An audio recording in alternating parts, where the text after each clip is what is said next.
Good morning, everybody, and welcome to today's update on COVID-19 in New Brunswick. Bonjour tout le monde et bienvenue à cette... Good afternoon, everyone, and welcome to this COVID-19 update in New Brunswick. The spokespeople for today is Dr. Christine Meuwick, the Deputy Chief Medical Officer, and Minister Shepherd. Meuwick, the province's Deputy Chief Medical Officer of Health, and Dorothy Shepherd, the Minister of Health. Good morning, everybody. Welcome to today's update on COVID-19 in New Brunswick. Bonjour tout le monde et bienvenue à cette... Good afternoon, everyone, and welcome to this COVID-19 update in New Brunswick. The spokespeople for today is Dr. Christine Meuwick, Deputy Chief Officer.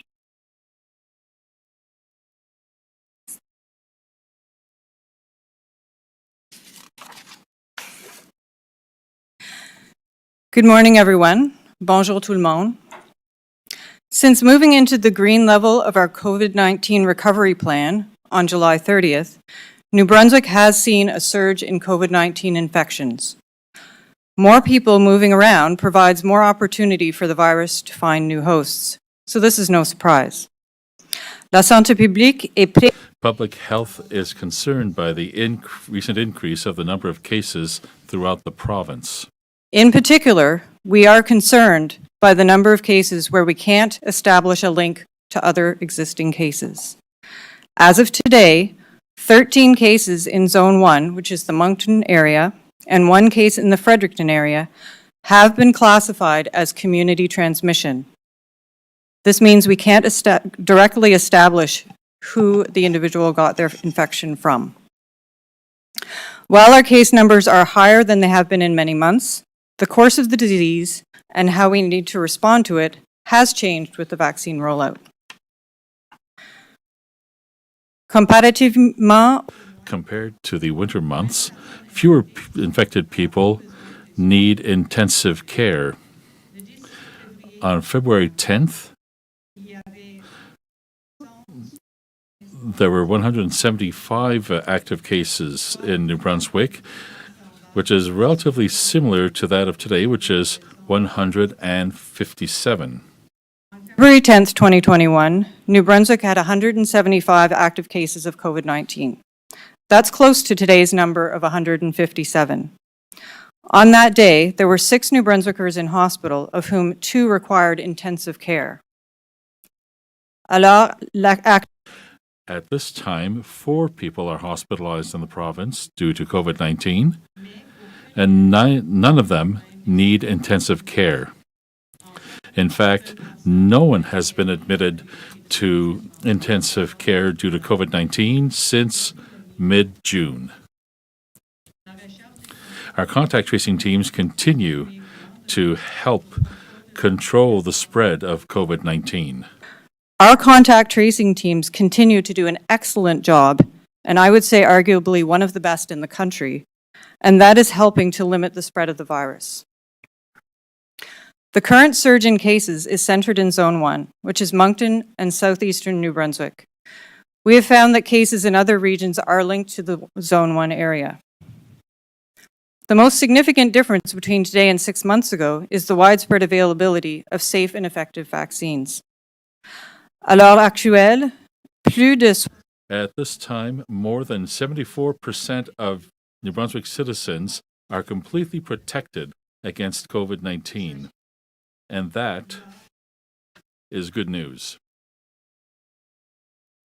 I want to thank all people who rolled up their sleeves in order to protect themselves and their families, their communities, and people who cannot be vaccinated. By the vaccines and the tireless dedication of our public health contact tracers, our current situation would be significantly worse. We would have more cases of serious illness, more people in hospital, and more people requiring intensive care. And our restrictions would have had to have been more stringent than they are now. Because of the protection provided by vaccination and contact tracing, public health was comfortable with moving to the green level, given that the trend in vaccine uptake at that time was positive. We all needed to get on with our lives and begin living with COVID-19. Now, of course, we are adjusting. Vaccine uptake is changing and cases are changing. Le virus demeure cependant parmi nous.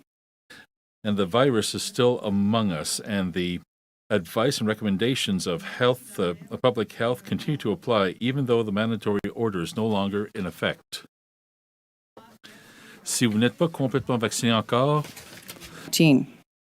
Une personne non vaccinée qui contracte le someone not vaccinated who gets COVID-19 will have a greater risk of being very ill and having long-term repercussions. continues to urge every eligible New Brunswicker to become fully vaccinated as soon as possible. Vaccination is the surest and most effective protection we have against COVID-19.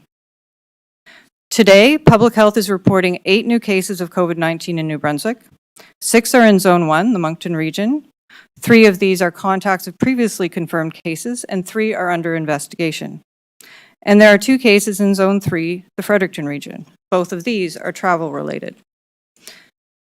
There are now 157 active cases of COVID-19, 15 recoveries, and 4 New Brunswickers in hospital.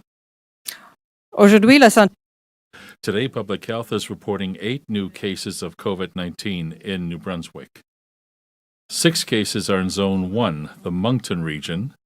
3 cases are contacts of a previously confirmed case, and 3 are under investigation.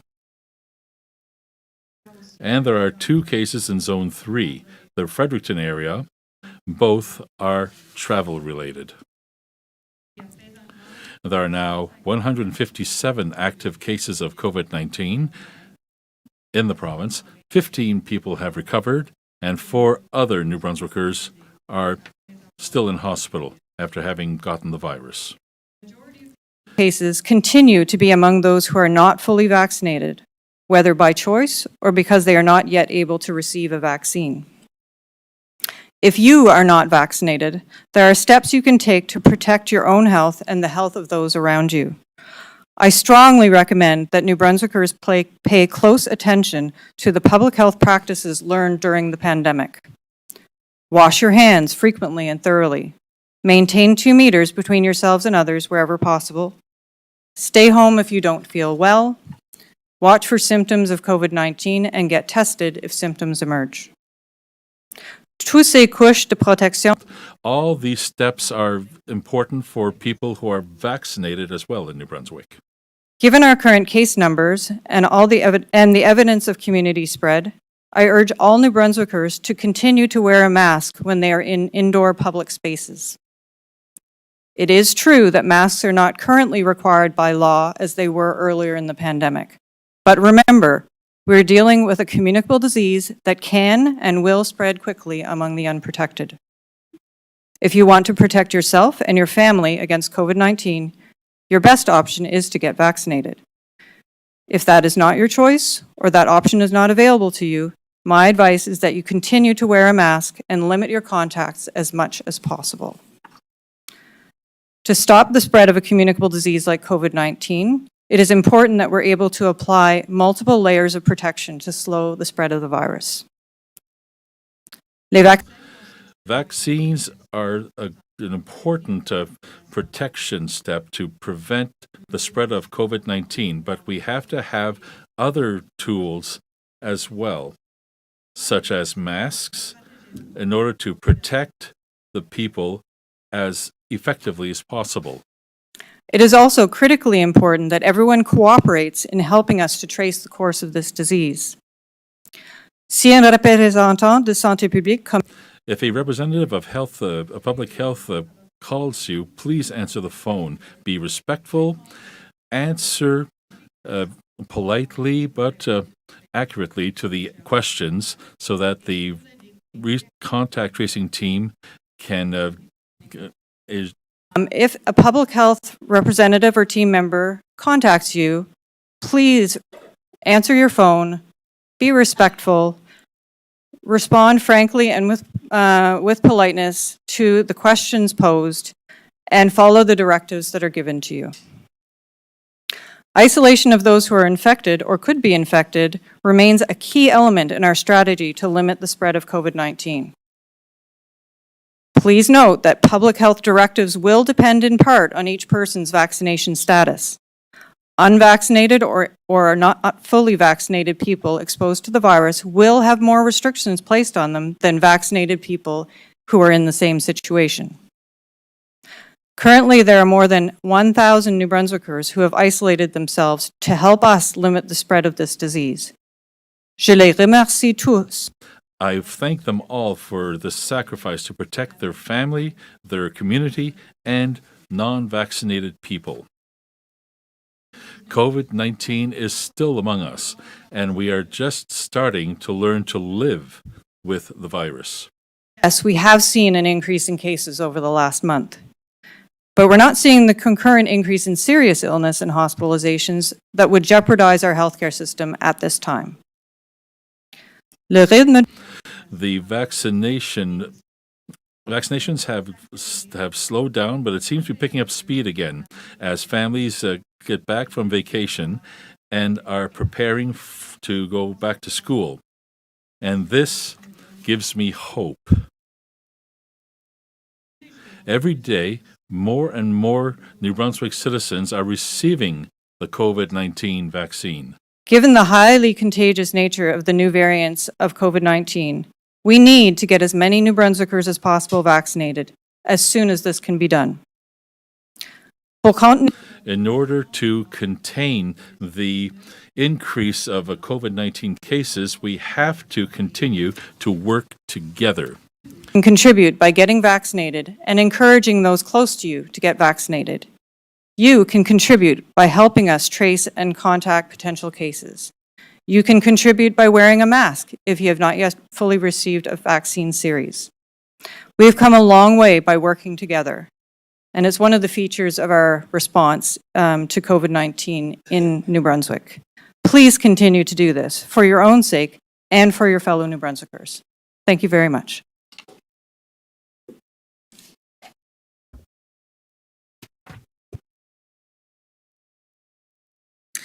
Good afternoon. Bonjour. Over the past month, we have all been adjusting to life in green.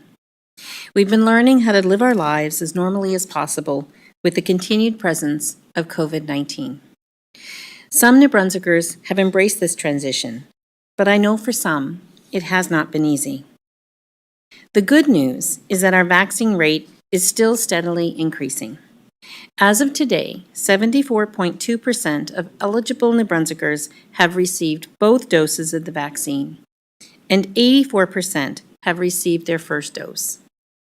As of this morning, we have administered an impressive 1.1 million doses of vaccine in New Brunswick. We're also beginning to see a promising rise in the number of people booking vaccination appointments. Over the past few weeks, an average of 6,000 New Brunswickers have booked an appointment. But this week, that number has jumped to around 8,000 appointments. As we head into the fall, I'm hopeful that even more people will choose to get vaccinated. We know that this is absolutely the best tool we have to protect ourselves and our loved ones. The new school year begins soon, and as Minister Carty announced last week, we have a plan in place that will allow students to have as close a normal school experience as possible. I want to ask parents to do their part to ensure the school year goes smoothly. That means ensuring you and any adults in the household are fully vaccinated. And if you have children who are 12 and older, including children who will be turning 12 before the end of 2021, please book an appointment to have them vaccinated if you have not already done so. As of today, 59.4% of youth aged 12 to 19 have been fully vaccinated, and 73.8% have received their first dose. We are on the right track, but we hope to see those numbers continue to rise in the weeks ahead. There are appointments available throughout the province, and you can schedule yours by contacting a pharmacist directly or by visiting www.gnb.ca/bookavaccine for an appointment at a Horizon or a Vitalite network clinic. We are continuing to offer walk-in clinics where no appointment is required. For example, tomorrow, Friday, August 27th, Extramural and Ambulance New Brunswick is offering a Pfizer-BioNTech vaccine clinic for first or second dose at Parley Beach in Shediac between 2 p.m. and 6 p.m. Additional walk-in and mobile clinics will continue to be posted on the GNB COVID-19 website.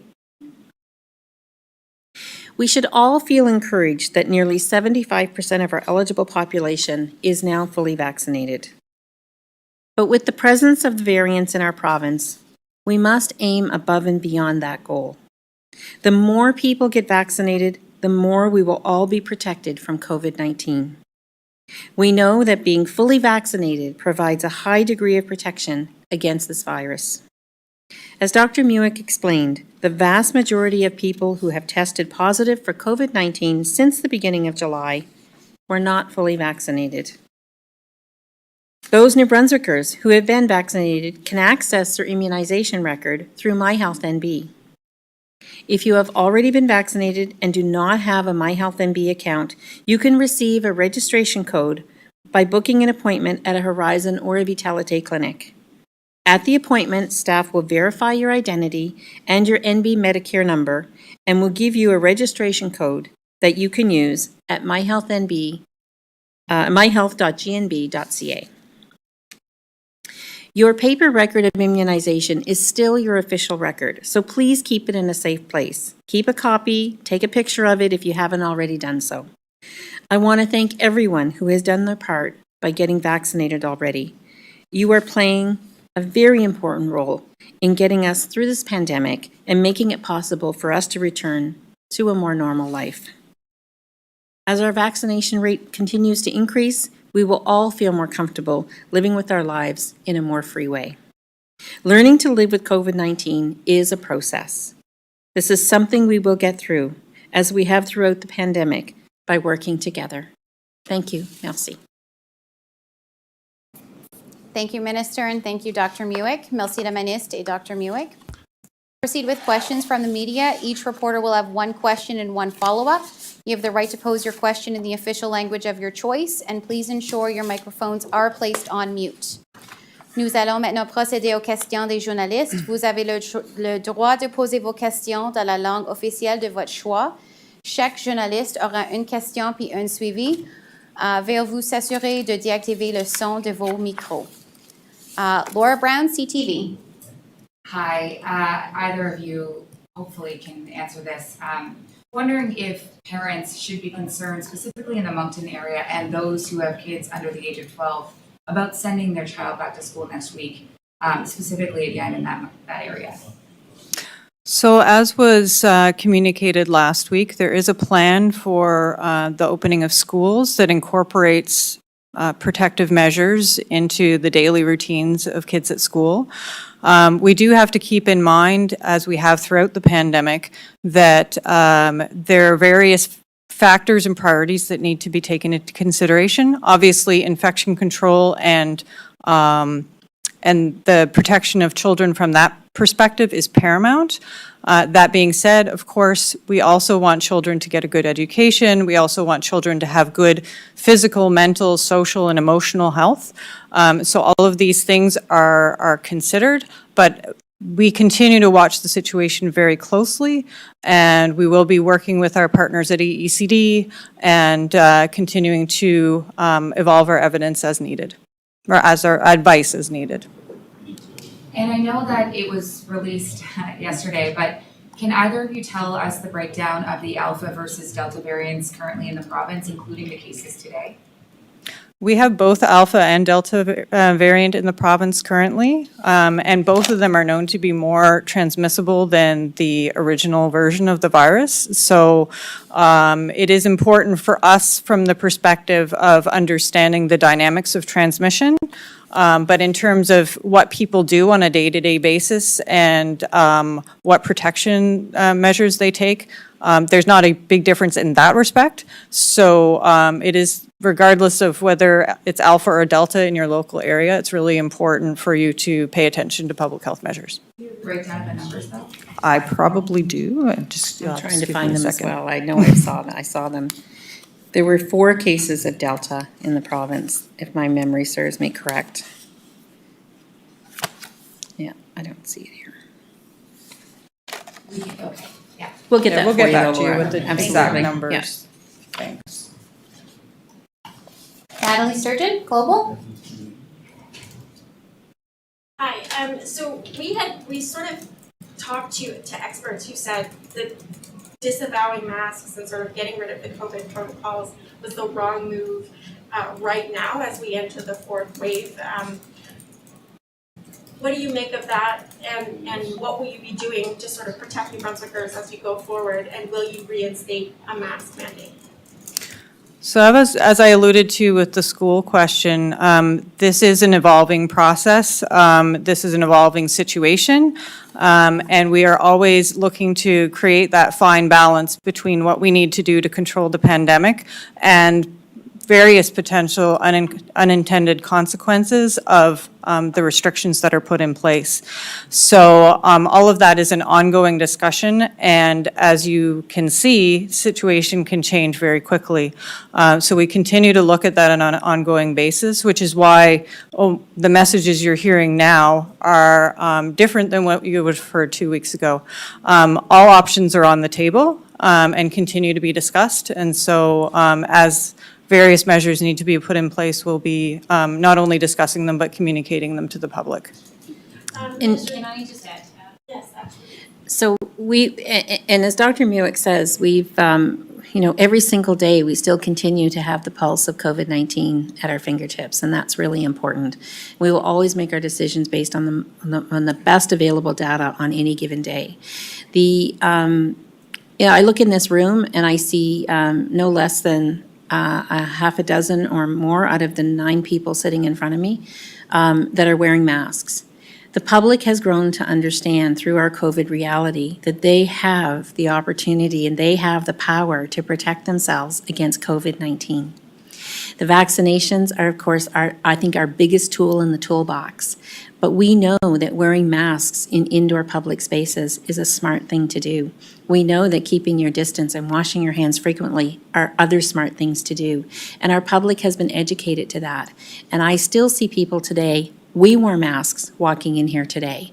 So the fact is that our public has really learned, and they know that we're transitioning to living with COVID. And I would never say never, but we will evaluate it with the best data we have on any given day with the assistance of public health. Minister Shepherd, the Campbellton ICU is going to be shut down due to staffing shortages. We are seeing hospitalizations for now. Premier Pig said that would be something he would react to in terms of the emergency measures or restrictions. So are you considering that? Have you had any conversations about reinstating restrictions? So we have 4 hospitalizations, absolutely, we'll be monitoring that. But of course, look at the case count and how high it is. We don't have anyone in ICU.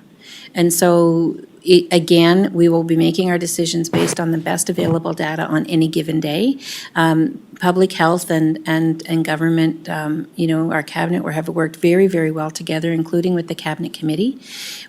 We knew this would be a tough summer. We knew with our human health resources, this was going to be a tough summer, and it has played out as we've been expecting. So what we need to do now is assure that, we take steps with the solutions that could be before us. And so we're going to be working very closely with our RHAs, with Extramural, Ambulance New Brunswick, 811, our MBMS, our nurses associations and unions. All of us need to come together to work on the solutions. Savannah? This is for Dr. Muick. So I just want to clarify, when you're urging people to wear masks indoors, is that a recommendation from public health? And if not, what exactly is that going to take if we have 14 community spread cases and 4 in a hospital, which it is low, but that's obviously severe illness in that case? Yes, that is a strong public health recommendation at this time. And as I mentioned, we're working at, looking at all possible options in terms of reinforcing our messages, as well as encouraging as many people to get vaccinated as possible. So we're working at all of those initiatives concurrently to ensure that we provide the best possible options to New Brunswickers. And just as a follow-up to that, if that's your recommendation in schools, should we expect that students are also to wear masks in school now, in classrooms as well, if that's a suggestion from public health? You would have seen last week in the schools plan, there's already provision for masks in common areas. Yep, so we would be looking regionally to see if there's anything additional required. It does indicate in the schools plan that public health would do a risk assessment in individual areas or individual schools, and we can recommend additional measures if we feel that they're needed. Thanks, Savannah. Jacques? So we'll probably hit the 75% number in a few days, and that number used to be the threshold for lifting restrictions. Does that specific number mean anything from an epidemiological point of view?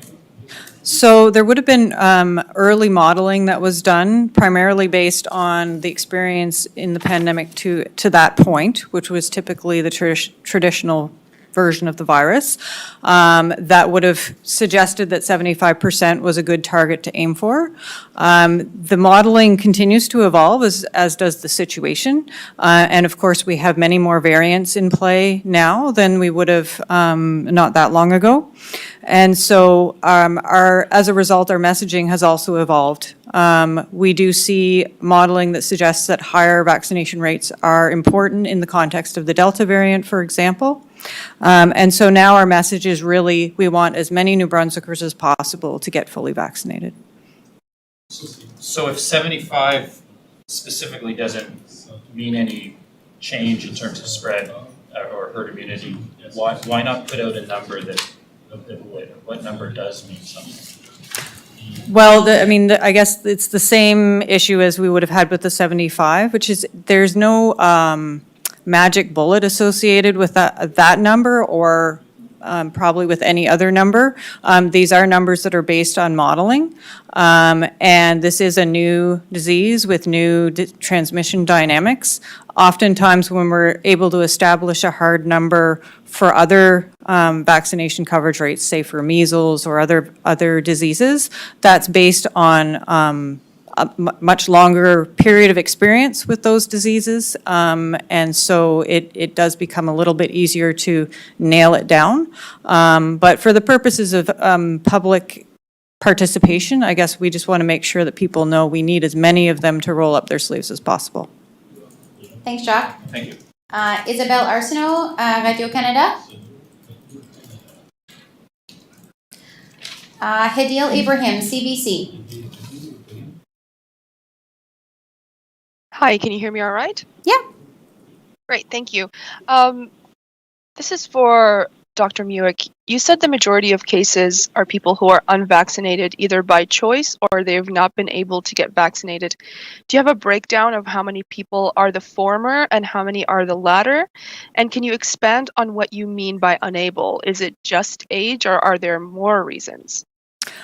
So no, we wouldn't have a breakdown because we don't know the features of people that don't show up. That being said, there are people who, as we know, who don't get vaccinated by choice. There are a limited number of people who may not be able to get vaccinated for medical reasons. And then, of course, as you mentioned, there are people that are not able to get vaccinated because the vaccine has not been authorized in their age group. Do you have a follow-up, Hadil? Yes. We know that vaccinated people are not less likely to contract the disease, but they're less likely to develop symptoms. So considering that and the 14 untraceable cases, how can we know how bad the spread really is? Like, have we lost the ability to do that? So the evidence does continue to emerge. We do find, of course, that there's significant decreased likelihood of getting severe disease, being hospitalized, and dying of COVID if you've been vaccinated. There also continues to be emerging evidence that people who are vaccinated are less likely to transmit disease if they do get a breakthrough infection. So all of those pieces interplay in terms of the benefits of vaccination. As far as, whether we're in a more difficult position, obviously that when we start to have more difficulty making linkages between cases, there's less direct advice that we're able to give to individuals, but which is why we're sending some messages in this manner as well now, which is really we want everybody to consider and follow public health advice so that we can get this under control. Thanks, Thank you. Adil. Vicky Hogarth, CHOC TV. Thank you. I'm just wondering about the 14 new community transmission cases. Were any of those cases in people under 12, and have you seen an increase in people under 12 contracting COVID in recent months? I don't have the breakdown of the 14 in terms of age group, but I can tell you that as a general trend, that the cases that were of COVID-19 that we're seeing are more likely to be younger. And when I say younger, I mean under 40. But that's just in part a reflection of the vaccine coverage rates by age group as well. We have our highest vaccine coverage in our elderly population, which is obviously important because they're also traditionally at highest risk of severe outcomes. So in part because of that, and in part because of coverage rates and authorization by age group, we are seeing more younger cases, yes. Do you have a follow-up, Vicky?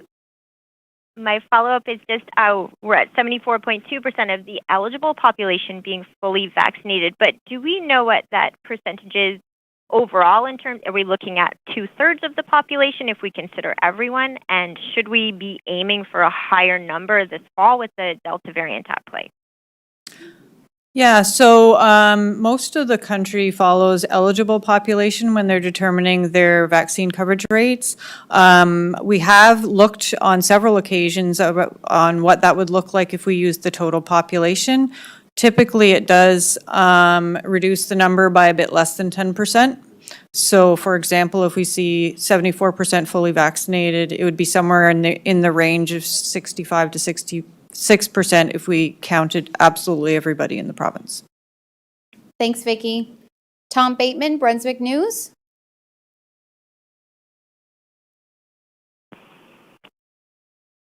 Good morning. Can you hear me? Yep, I can hear you. Great. Hi, Minister Shepherd. The federal Liberals made a point of criticizing Saskatchewan's private MRI clinics, calling it, a trend towards the privatization of healthcare. They told me they're intent on enforcing a federal policy that could see health transfer deductions to provinces be clawed back in the coming years. Do you know what this could mean for New Brunswick and how entities like the Moncton MRI Clinic or maybe even nurse practitioners practicing outside of the RHAs could affect what New Brunswick receives? Thank you. Can I just clarify, because I was tied up with a family funeral yesterday, so I'm not sure I'm up to. So are you telling me the federal Liberals are saying that they don't want to fund private clinics? I'm sorry, I can't really hear you. Could you Sorry, so what I said was, Tom, just to understand the question, are you telling me that the federal Liberals have announced they don't want to fund private clinics? No, they don't want to fund them. In fact, they intend to claw back health transfer funding in provinces where these private clinics are operating, is what they told me. I understand. I think I understand what you're asking me. So I guess I would say that it pretty much looks like the height of hypocrisy, since they've already withheld funding to New Brunswick for funding private clinics, for not funding private clinics. So I think they need to look themselves in the mirror and ask them what their policies really are going to be. Tom, do you have a follow-up? I do, on another topic. I heard this morning that there's a meeting planned between government officials and private colleges and post-secondary schools kind of regarding the health measures in place there. Will public health recommend mandatory vaccines for people involved with those institutions? And if so, why hasn't it happened yet, given the changes we saw last week with public universities? Thank you. What I'm going to go speaking on some anecdotal information I have, but not. I won't say that I've had a full confirmation and briefing from Petal on this. So let me just say that with the government of New Brunswick's policy on vaccinating GNB, asking GNB employees to choose between vaccination or testing policies, the universities, I think all of our universities and institutions in New Brunswick are now pretty much on board with accepting that they want to have the similar policy. So we may have to confirm that for you, Tom, but I believe that if there is a meeting taking place, that it will be centered around GNB's policy that we've just brought forward, and I think that they are all pretty much voluntarily following suit. Yeah, that's my understanding as well, Minister. And just to add, though, as well, that we've had regular connections between public health and our post-secondary institutions throughout the pandemic. And so this would probably be following regular communication because they are an important partner in our response. I think he was asking about private universities that aren't funded or regulated by the province. And I think, though, I think I'm including those, Jacques, that I believe they're all following suit. So we need to get that confirmed because I didn't know that there was a meeting happening this morning. It's probably being managed through Petal in that regard and maybe with public health.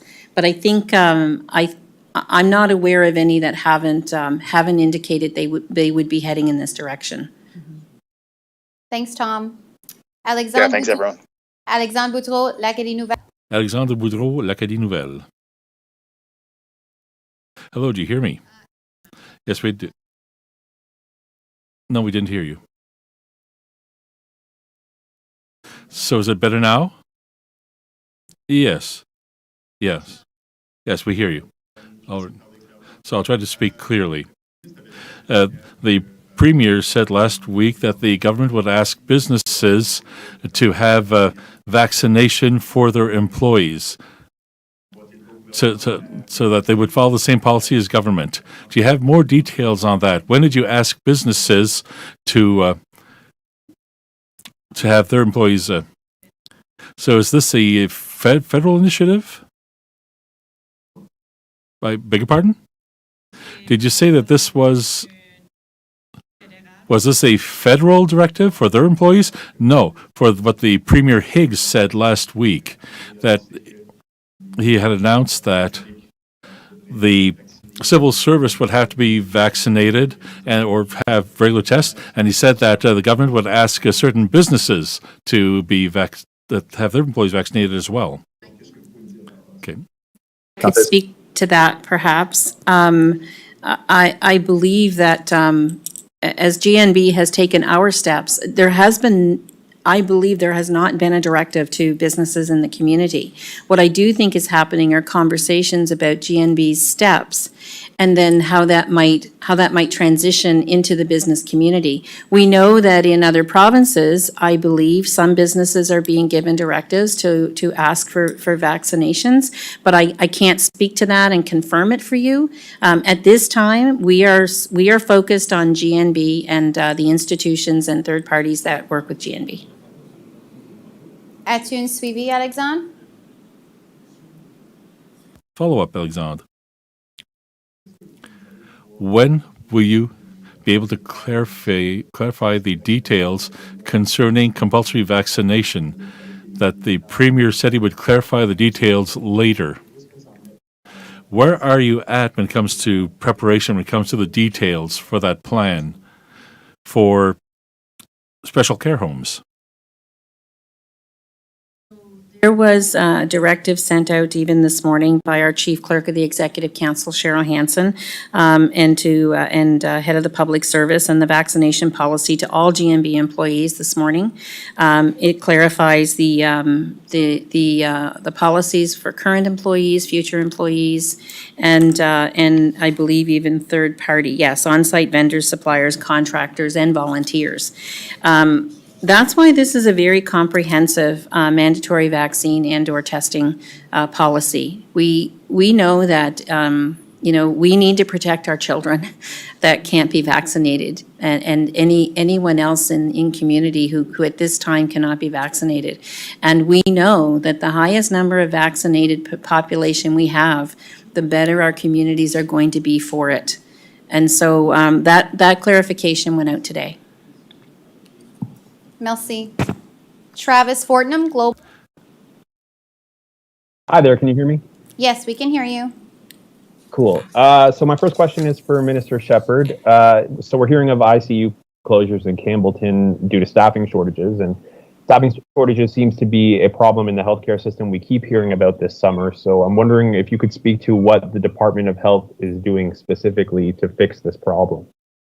Well, as you know, this is not a problem that's happened overnight. This has been a longstanding issue that's been accumulating. We spoke at the beginning of summer that this was going to be a very hard summer. It is coming to fruition.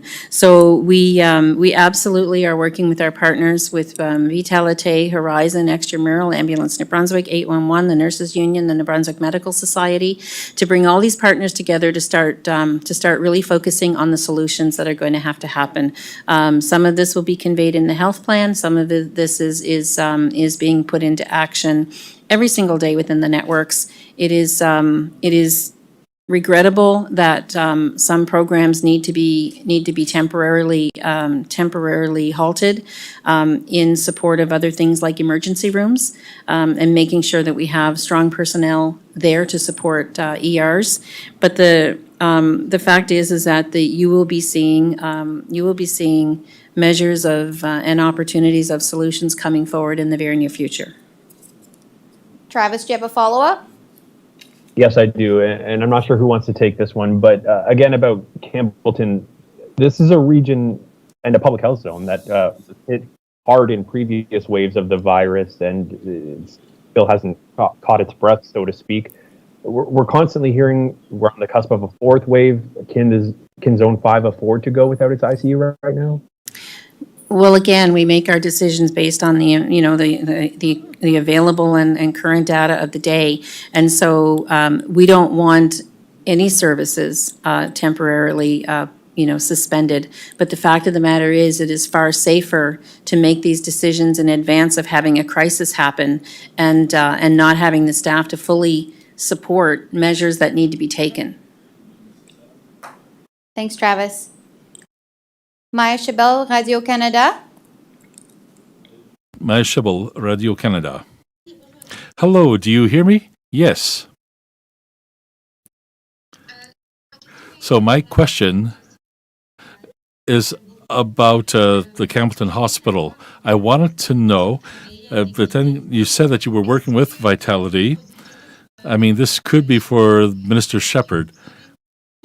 Are you still confident in the management of Vitality, the Vitality Network? I haven't any reason to question the management of Vitalite. We forecasted this would be a difficult summer. And Vitalite has had to take steps, just like Horizon has had to take steps, in order to ensure the safety of our health human resources and the community.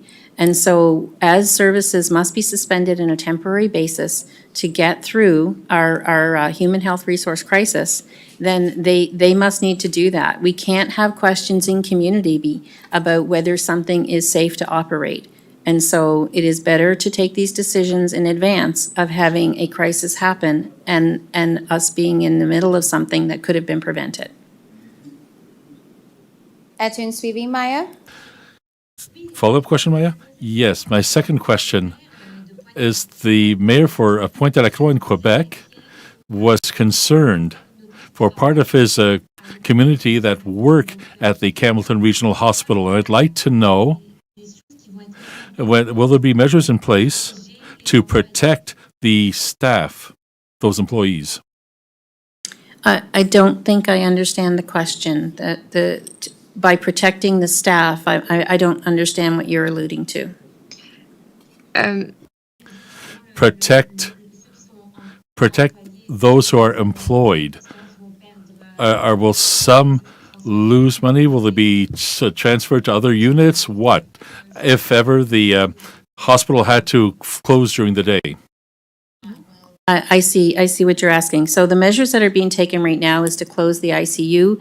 I believe in favor of making sure that we have full complements of staff in the ER. So there's no indication that there's any kind of layoff. We don't want to lose one staff member to the system, and so we will be utilizing all staff. Merci, Maya. Thank you, Maya. BC?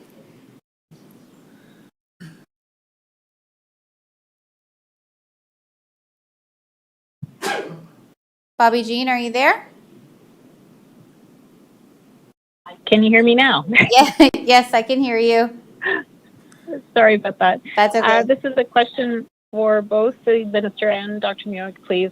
The province's messaging has changed dramatically since we moved to green, asking people to make a lot of decisions for themselves while cases rise higher than in other Atlantic provinces. But we're in uncharted territory here, and we still have people who are unable to get vaccinated, who are vulnerable and feeling abandoned. Who is looking out for them? What do you say to them? As we alluded to previously, we're continuing to look at the situation very carefully. We are looking for New Brunswickers to work with us to implement as many public health measures and carefully follow public health directives as possible. So we are continuing to look at all the possible options to ensure that all New Brunswickers, including those that are the most vulnerable, are protected in this situation. And I guess I can say is that any New Brunswicker who wants to get vaccinated can get vaccinated. And I know that leaves a small portion of our population who cannot get vaccinated, perhaps for medical reasons. And that is why our message must be, we need every single New Brunswicker who can be vaccinated to get vaccinated. This is about protecting you, your loved ones, and your community. And so that message can't be any stronger than we've said. It is proving out that vaccinations work, and we need everyone to do it. And with regards to anyone who's vulnerable, they have also measures they themselves can take to protect themselves. And we encourage that all of the options that they have on the table be utilized. Bobby Jean, do you have a follow-up? Yes, I do. Thank you. There are still 60 schools with no integrated mechanical ventilation systems, and the Department of Education says only some will get new ones next year, but it will be a multi-year project. What is public health's position on this, both in terms of COVID and the heat waves we've been seeing this summer? So we've continued to work with education. Actually, we've had a ventilation working group that's been in existence for months, really throughout most of the pandemic. So we've continued to work on this issue and provide advice, look at the situation in the schools. This is one of several layers of protection that can be applied, whether it's in schools or in other buildings that have ventilation. And so we're looking to optimize as much as possible, understanding that it's just one piece of the puzzle. Thanks, Bobby Jean. Alex McDougall, Bangor Daily News.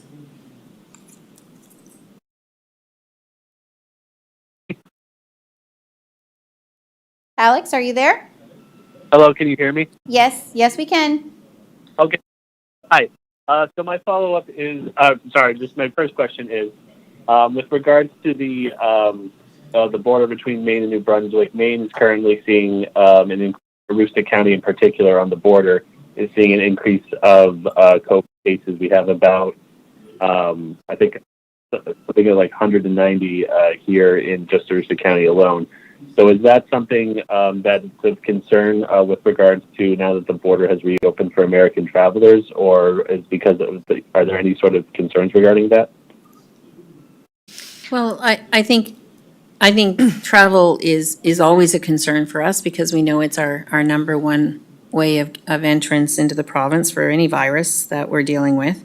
And I think that's why we have the restrictions still that we have. We are expecting that those individuals who are traveling into our province are double vaccinated and 14 days post. And, you know, that's probably the best protection we could have. And we also have, you know, policies in place for someone who might have one vaccination or no vaccinations. So I think that really it's about monitoring, it's about the travel registrations, and it's about implementing and enforcing policies that will keep the majority of our population safe. Alex, do you have a follow-up?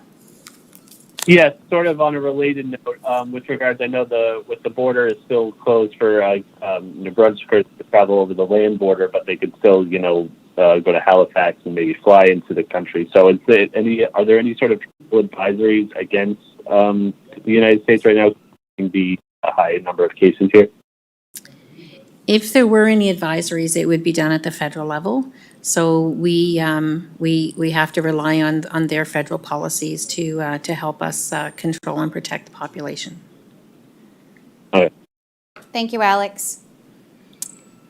So that concludes today's update. Thank you, everybody. Voilà la fin de notre mise à jour. Merci et bonne journée.